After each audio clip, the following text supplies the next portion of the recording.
Shalom Bapak Ibu Saudara terkasih dalam Tuhan Yesus Kristus. Biar puji nama Tuhan, saya ucapkan selamat pagi. Terima kasih untuk tim Praise and Worship yang memberkati kita semua.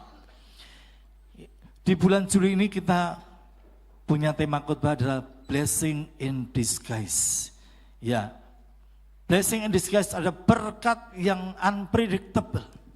Berkat yang tak terduga, yang tidak bisa kita prediksi, unexpected blessing, ya, berkat yang tidak kita sangka-sangka itu terjadi dalam hidup kita, ya.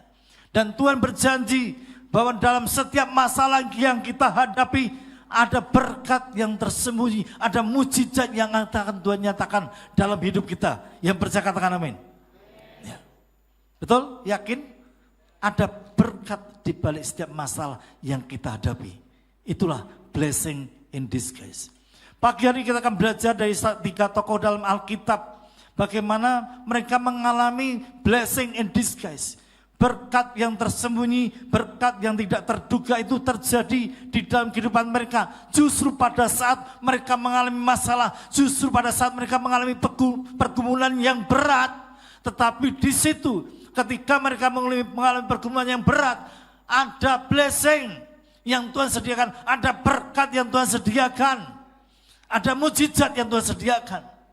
Sehingga orang-orang ini mengalami janji Tuhan yang luar biasa. Berapa banyak umat Tuhan yang rindu janji-janji Tuhan digenapi dalam hidupmu, katakan. Ya, puji nama Tuhan.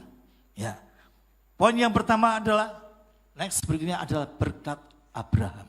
Kita akan buka dalam Kejadian pasal 13 ayat 6 sampai dengan ayat yang ke-11. Kejadian pasal 13 ayat 6 sampai 11. Firman Tuhan berkata, tetapi negeri itu tidak cukup luas bagi mereka untuk diam bersama-sama. Sebab harta milik mereka amat banyak, sehingga mereka tidak dapat diam bersama-sama. Karena itu terjadilah perkelahian antara para gembala Abram dan para gembala Lot. Maka berkatalah Abram kepada Lot, janganlah kiranya ada perkelahian, sebab kita ini kerabat. Bukankah seluruh negeri ini terbuka untuk engkau? Baiklah pisahkan dirimu daripadaku. Jika engkau ke kiri, maka aku ke kanan. Lalu Lot melayangkan pandangnya dan dilihatnya lah bahwa seluruh lembah Yordan banyak airnya. Sebab itu Lot memilih bagiannya seluruh lembah Yordan itu. Ya. Nah, saudara terkasih dalam Tuhan Yesus, tentunya saudara sudah sering kali mendengarkan cerita tentang Abraham dan Lot keponakannya. Ya, jadi ketika Abraham diutus Tuhan untuk meninggalkan Ur Kasdim, ya, maka Abraham mengejak keponakannya yang masih muda pada waktu itu namanya Lot. Ya, diajak pergi, ya, dan diajari untuk bisnis, diajari untuk bekerja. Dan pada akhirnya setelah sekian tahun mereka bersama-sama, akhirnya mereka ini sama-sama kaya, sama-sama usahanya diberkati Tuhan. Ya. Bapak Ibu Saudara terkasih dalam Tuhan Yesus, ya, seringkali ketika seorang sahabat, 2 orang sahabat atau mungkin saudara, ya, saat sama-sama masih miskin, saat masih sama-sama melarat, ya, bisa akur. Tetapi seringkali ketika mereka ini sudah hartanya berlimpah, diberkati, berkelimpahan, ya, justru di situ terjadi perselisihan, terjadi pertengkaran. Sama yang terjadi dalam kehidupan Abraham dan Lot di dalam usaha pekerjaannya. Karena tempatnya ini sudah sempit bagi mereka berdua, ya, ternak mereka bertambah banyak, gembala mereka bertambah banyak, akhirnya rebutan rumput, ya. Maka gembala Abraham dengan gembala Lot akhirnya berantem, ya. Dan pada akhirnya Abraham mengambil satu keputusan untuk berjumpa dengan Lot untuk mengadakan pemberesan, ya. Abraham berkata, kita ini saudara, ya. Biarlah kita ini jangan sampai berantem gara-gara harta, ya. Jangan sampai kita ini bersengketa karena masalah harta kekayaan. Nah, dan di sini saudara melihat apa yang terjadi. Abraham terlebih dahulu memberikan kesempatan kepada Lot untuk memilih. Ya. Ini yang sangat luar biasa.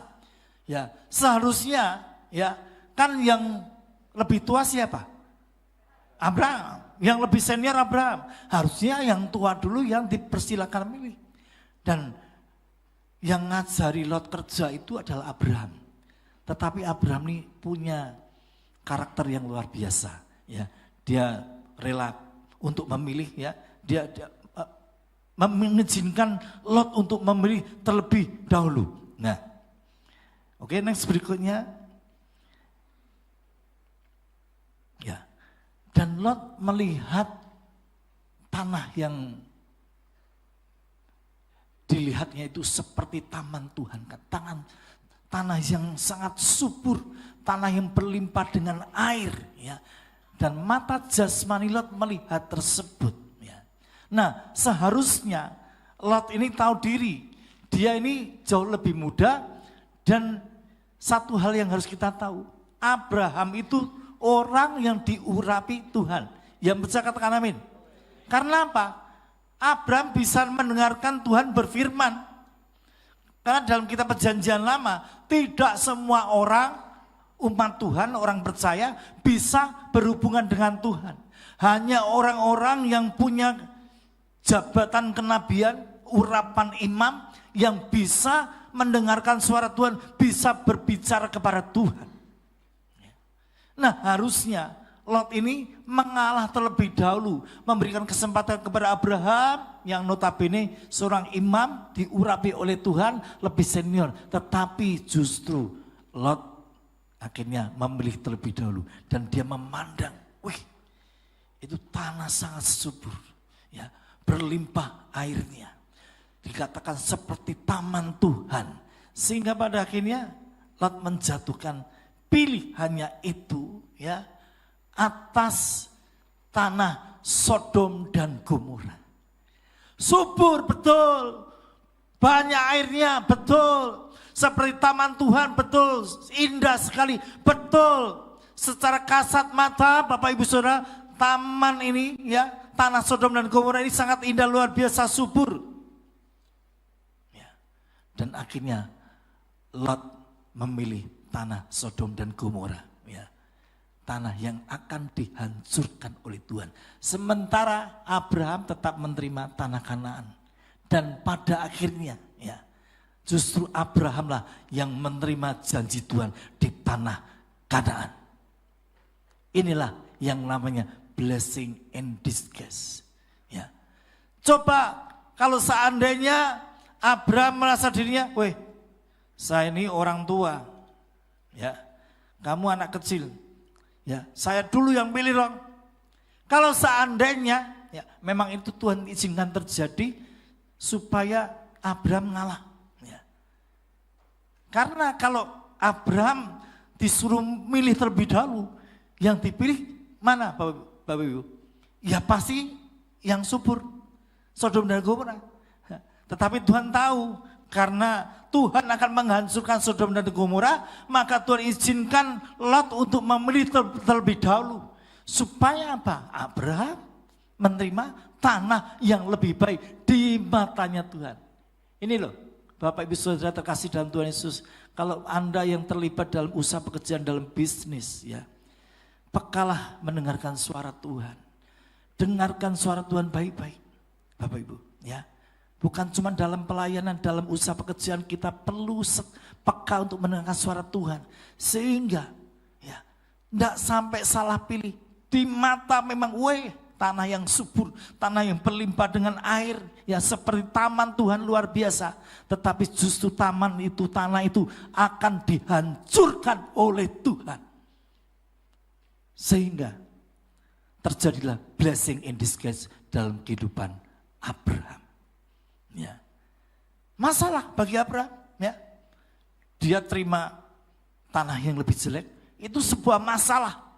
Tetapi justru apa yang dipilih, apa yang jelek yang dipilih oleh Abraham itu menjadi berkat yang luar biasa untuk Abraham.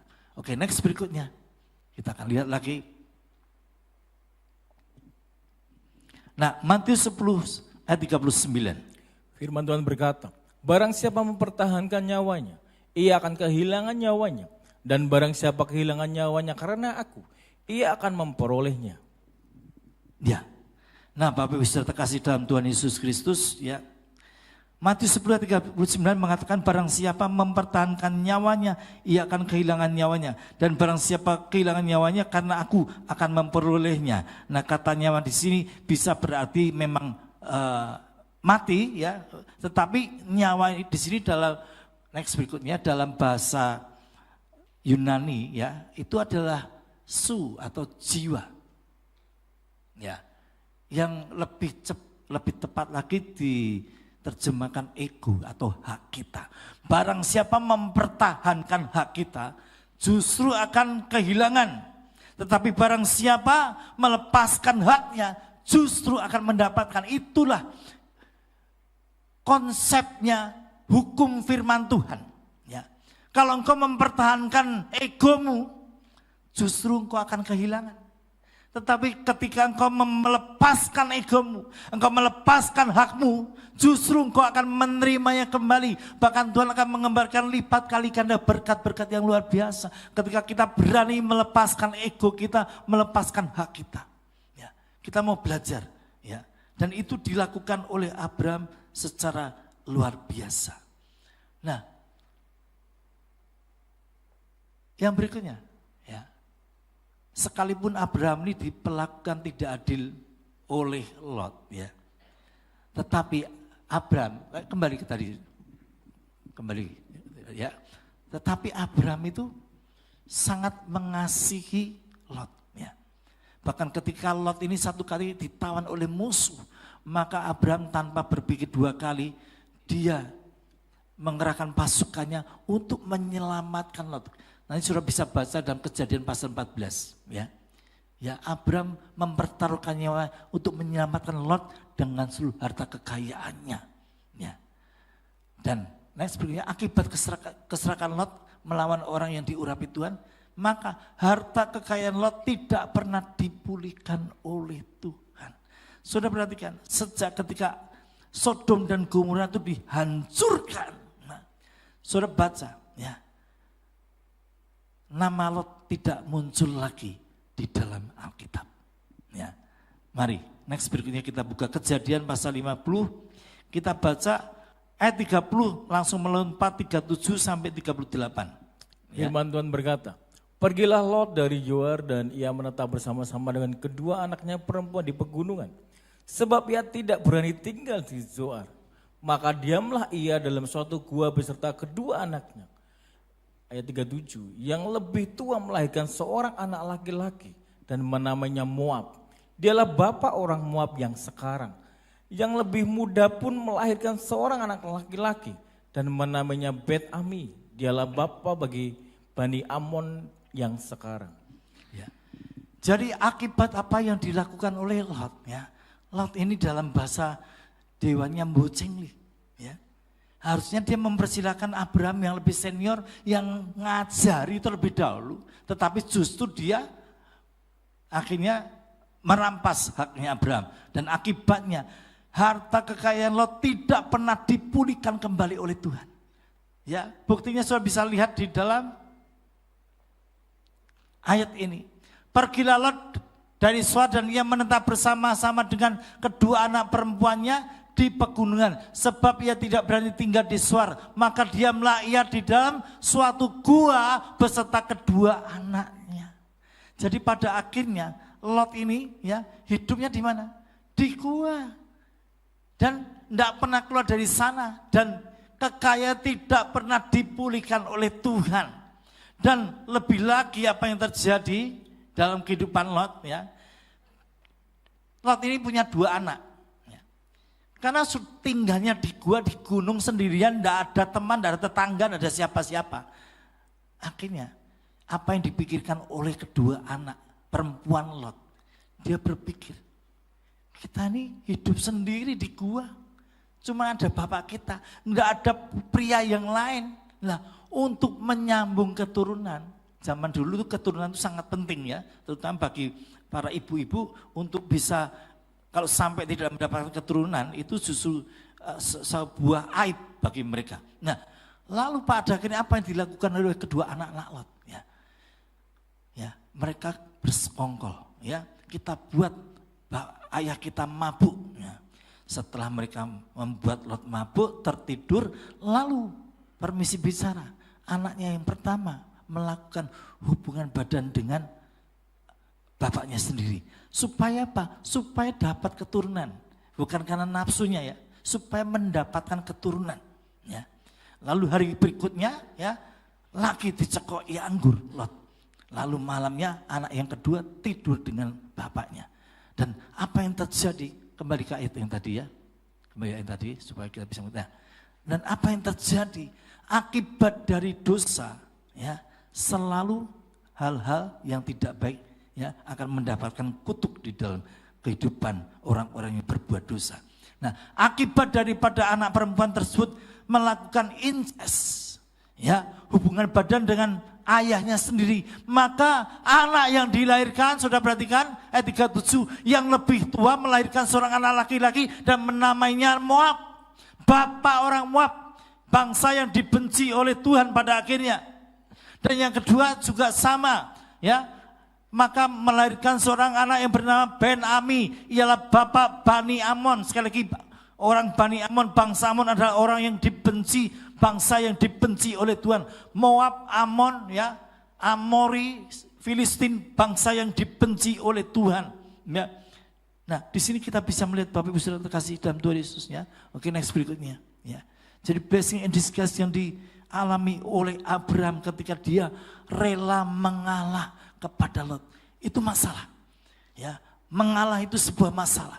Tetapi dengan mengalah justru Abraham mendapatkan berkat yang jauh lebih baik daripada berkat yang dialami dalam kehidupan Lot. Oke, itu yang pertama. Yang kedua, berkat Daniel. Nah, kita akan buka Daniel pasal 2 1 sampai 5. Firman Tuhan berkata, pada tahun yang kedua pemerintahan Nebukadnezar, bermimpilah Nebukadnezar, karena itu hatinya gelisah dan ia tidak dapat tidur. Lalu raja menyuruh memanggil orang-orang berilmu, ahli jambi, ahli sihir dan para kasdim, untuk menerangkan kepadanya tentang mimpinya itu. Maka datanglah mereka dan berdiri di hadapan raja. Kata raja kepada mereka, aku bermimpi dan hatiku gelisah karena ingin mengetahui mimpi itu.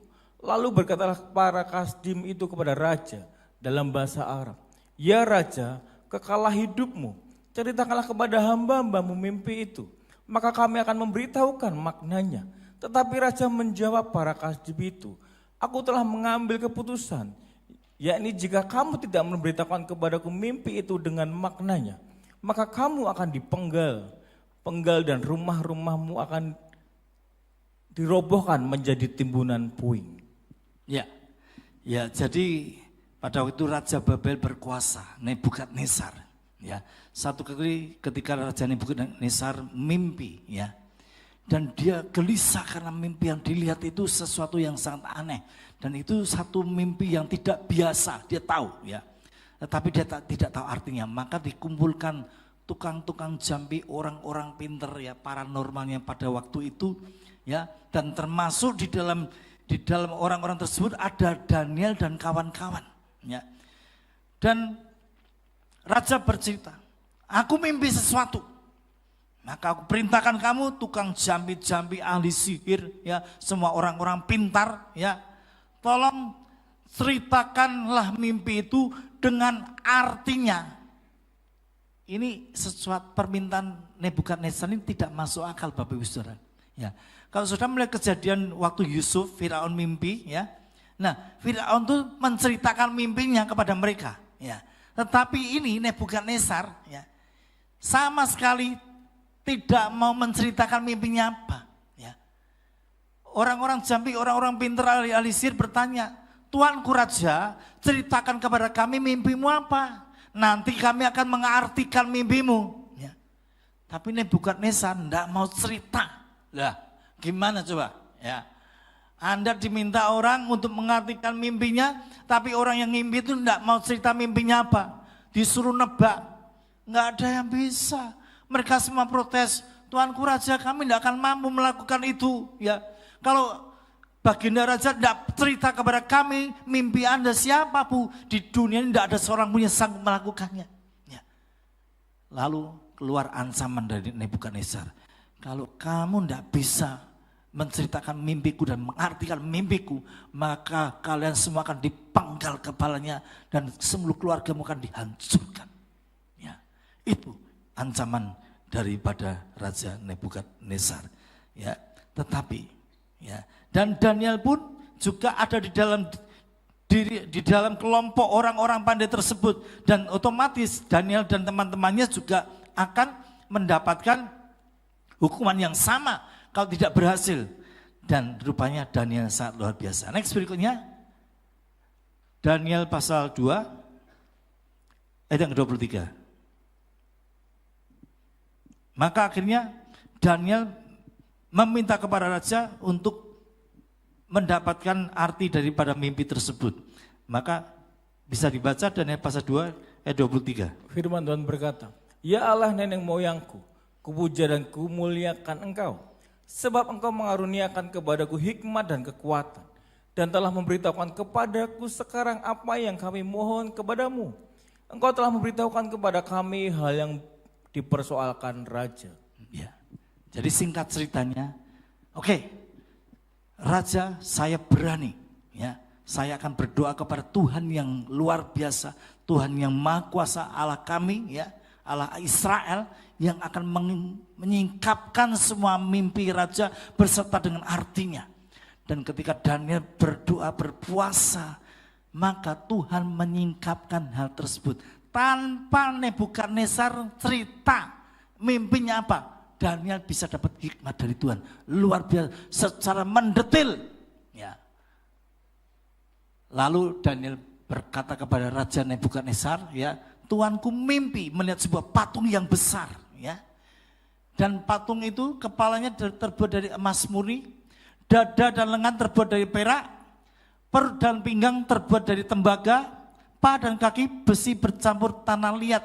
Nah, inilah yang mimpi yang dialami oleh raja. Rajanya kaget.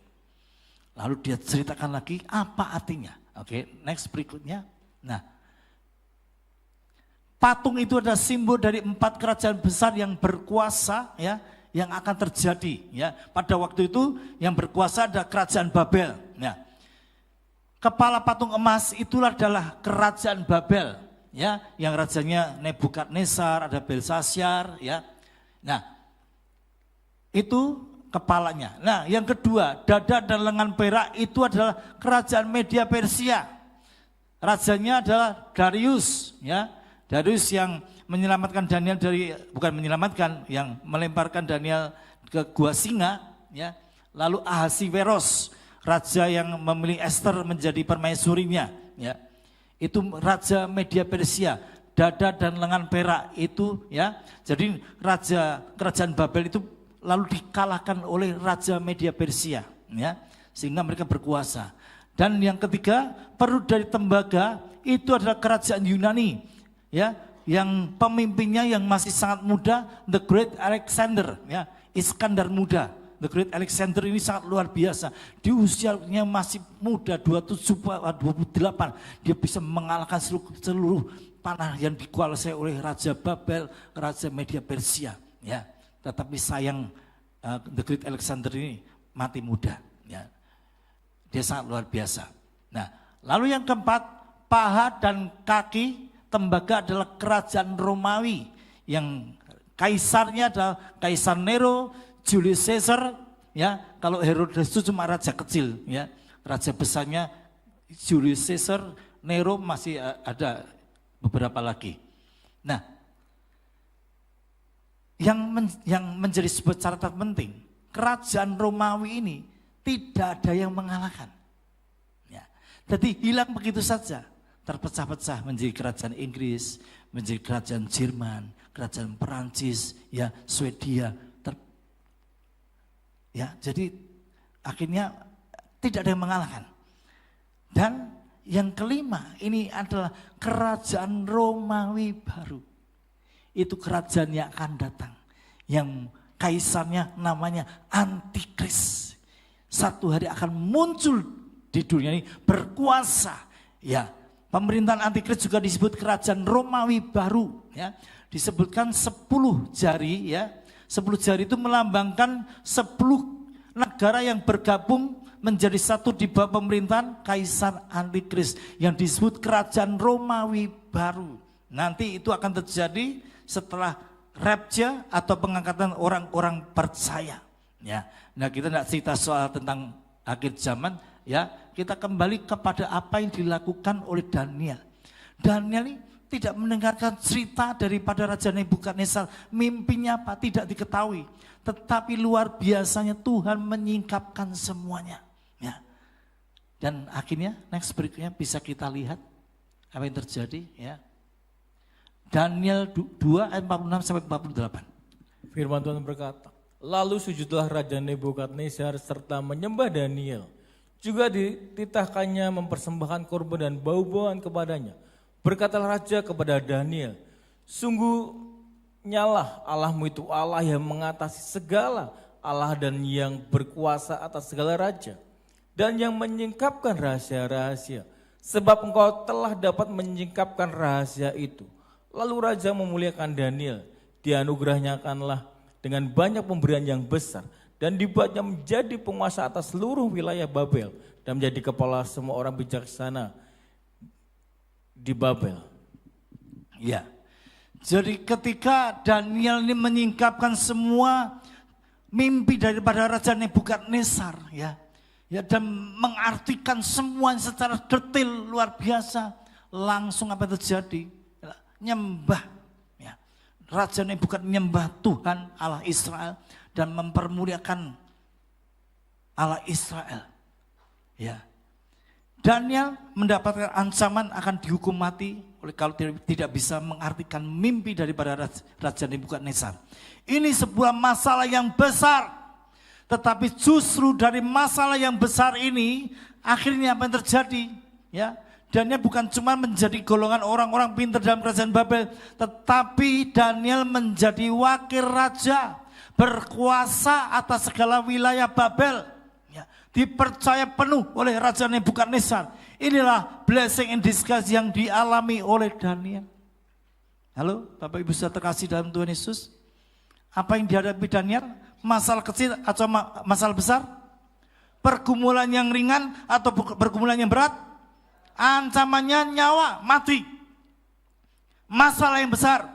Tetapi Daniel percaya kepada Tuhan, mengandalkan Tuhan, berdoa, memuji Tuhan, meminta hikmat Tuhan, dan akhirnya Tuhan memberikan hikmat dari surga, menyingkapkan semuanya itu, sehingga pada akhirnya, ya, bukannya mendapatkan hukuman, bukannya mendapatkan hukuman mati, tetapi justru Daniel diangkat menjadi wakil raja, ya. Saudara bayangkan Daniel itu double minoritas, bukan orang Babel, bukan orang Kasdim, ya, agamanya beda. Tetapi karena sanggup menyingkapkan semua yang tersebut, ya sekalipun double minoritas menjadi wakil kerajaan Babel, berkuasa atas segala wilayah Babel. Oleh sebab itu kalau hari-hari ini Bapak Ibu Saudara sedang mengalami pergumulan yang berat, masalah yang besar, ya percaya, ya Anda terus berdoa mengandalkan Tuhan. Ada blessing in disguise, ada hidden blessing. Berkat yang tersembunyi di balik masalah yang kita hadapi. Dan pada saat kita tetap bertekun, ya jangan sampai kita gini, punya masalah ngomel Bapak Ibu, punya masalah berkeluh kesah. Tuhan, saya kan sudah setiap minggu beribadah, setiap hari berdoa, setiap hari membaca Alkitab, kok punya masa seperti ini Tuhan? Ya, kalau kita ngomel, kita bersungut-sungut, kita tidak akan melihat kuasa Tuhan. Yang percaya katakan amin. Kalau kita ngomel-ngomel, bersungut-sungut, berkeluh kesah, kita tidak akan melihat hidden blessing in disguise itu muncul dalam hidup kita. Oleh sebab itu kalau kita punya masalah, kita punya persoalan, kita belajar bergantung kepada Tuhan sampai Tuhan nyatakan berkat yang tersembunyi itu terjadi dalam hidup kita. Oke, cepat saja, itu poin kedua. Poin yang terakhir, yang ketiga, kita akan belajar berkat dari Mordekai. Ester 3 ayat 1 sampai 4, tolong dibaca. Firman Tuhan berkata, sesudah peristiwa-peristiwa ini maka Haman bin Hammedata, orang Agag, dikaruniakanlah kebesaran oleh Raja Ahasiveros, dan pangkatnya dinaikkan serta kedudukannya ditetapkan di atas semua pembesar yang ada di hadapan baginda. Dan semua pegawai raja yang di pintu gerbang istana raja berlutut dan sujud kepada Haman. Sebab demikianlah diperintahkan raja tentang dia, tetapi Mordekai tidak berlutut dan tidak sujud. Maka para pegawai raja yang di pintu gerbang istana raja berkata kepada Mordekai, "Mengapa engkau melanggar perintah raja?" Setelah mereka menegur dia berhari-hari dengan tidak dengar juga, maka hal itu diberitahukan mereka kepada Haman untuk melihat mereka itu dapat tetap, sebab ia telah menceritakan kepada mereka bahwa ia orang Yahudi. Ya, jadi kisahnya, ya Mordekai pada waktu itu berada di dalam kerajaannya Ahasiweros. Ya. Dan Haman ini adalah orang kepercayaan dari Raja Ahasiweros. Dan ketika Haman lewat, ya semua orang tuh nyembah. Ya, cuman satu orang, yaitu Mordekai, karena dia tidak mau menyembah kecuali kepada Allah Israel. Ya, tidak mau menyembah, dia tetap berdiri. Ya, Haman emosi. Ini orang kurang ajar. Yang lain nyembah saya, kamu berdiri, ya kurang ajar orang ini. Tetapi Haman sekalipun membenci, dia menahan diri. Ya, bahkan dia punya planning yang sangat jahat. Dia bukan cuma ingin menghancurkan Mordekai, tapi karena Haman tahu bahwa Mordekai ini orang Yahudi, maka dia bermaksud genosid, ya, memusnahkan, memunahkan seluruh bangsa Israel pada waktu itu. Ya. Lalu dibuatnya cara bagaimana dia bisa untuk memunahkan bangsa Israel karena bencinya kepada bangsa Yahudi. Ada satu hal sejarah mencatat bahwa rupanya Haman ini adalah keturunan Raja Agag. Ya. Di ayat di atas kan ada itu orang Agag, ya. Keturunan Raja Agag. Nah, Raja Agag ini waktu perang sama Saul, ya, kalah. Saul yang menang. Tetapi Raja Agag tidak dibunuh oleh Raja Saul, tetapi oleh Samuel, ya. Akhirnya Raja Agag dipenggal kepalanya, dibunuh. Dan oleh hal tersebut maka keturunan daripada Raja Agag termasuk Haman membenci orang Israel, membenci orang Yahudi. Apalagi Haman melihat Mordekai kurang ajar sama dia, tidak nyembah waktu dia lewat. Ya. Akhirnya dia membuat satu planning yang jahat untuk genosid, memusnahkan bangsa Israel. Lalu meminta kepada raja, ya ada satu bangsa yang tegar tengkuk, yang bersifat kurang ajar terhadap raja, biarkan harus dimusnahkan. Dan Raja Ahasiweros tidak berpikir panjang, dan dia tidak tahu bahwa permaisurinya sendiri Esther itu adalah orang Yahudi. Maka segera dia dicap, dimeteraikan dengan cincinnya raja. Surat perintah yang sudah dibuat dicap oleh cincin raja itu tidak bisa dibatalkan. Maka mulai mereka berusaha untuk menghancurkan, memusnahkan, membunuh bangsa Israel. Dan ketika Mordekai mengetahui hal tersebut, dia cepat-cepat lari kepada Ratu Esther dan memohon, "Ayo, kamu harus tolong kami. Kalau tidak, bukan cuma kami yang mati, engkau juga pasti akan mati." Ya. Lalu singkat cerita Esther, oke, Esther ini walaupun ratu yang sangat cantik, ya lemah lembut, tetapi hatinya berani. Ya. Dia berani next berikutnya. Ratu Esther berani mempertaruhkan nyawanya untuk menolong bangsa Israel. Ya. Lalu Esther berkata kepada Mordekai, "Semuanya berpuasa, 3 hari 3 malam tidak makan tidak minum." Ini yang disebut puasa Esther. Berapa banyak yang pernah melakukan puasa Esther? 3 hari 3 malam tidak minum tidak makan? Ada 1, 2. Ya, puji Tuhan. Jujur saya belum pernah. Nah, akhirnya Esther puasa 3 hari 3 malam tidak makan tidak minum beserta dengan seluruh orang Israel. Dan pada akhirnya Tuhan menyatakan pertolongannya. Nah, kita lihat Esther 7 ayat 2 sampai 6. Lalu sebelumnya Esther menghadap raja, mempertaruhkan nyawanya untuk mengundang raja dan Haman makan di perjamuannya di istananya. Esther ini punya istana sendiri di ini, ya. Lalu mengundang raja untuk hadir, ya, di perjamuannya beserta dengan Haman. Nah, coba kita baca Esther 7 ayat 2 sampai 6. Firman Tuhan berkata, "Pada hari yang kedua itu, sementara minum anggur, bertanya pula raja kepada Esther, Apakah permintaanmu, hai Ratu Ester? Niscaya akan dikabulkan. Dan apakah keinginanmu? Sampai setengah kerajaan sekalipun akan dipenuhi. Maka jawab Ester sang ratu, ya raja, jikalau hamba mendapat kasih raja, dan jikalau baik pada pemandangan raja, karuniakanlah kiranya kepada hamba nyawa hamba atas permintaan hamba, dan bangsa hamba atas keinginan hamba.